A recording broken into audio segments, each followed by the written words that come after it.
You ask Tiger to calculate. This deals with linear inequalities with one unknown.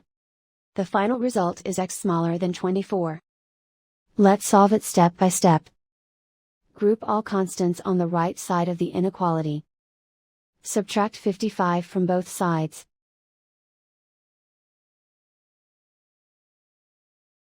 Simplify the arithmetic.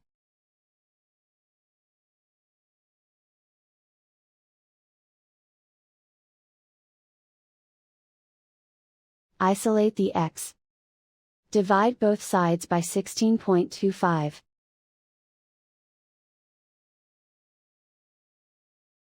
Simplify the arithmetic.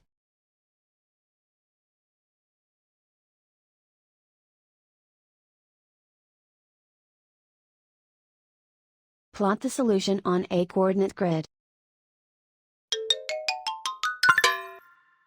And so the final result is x smaller than 24.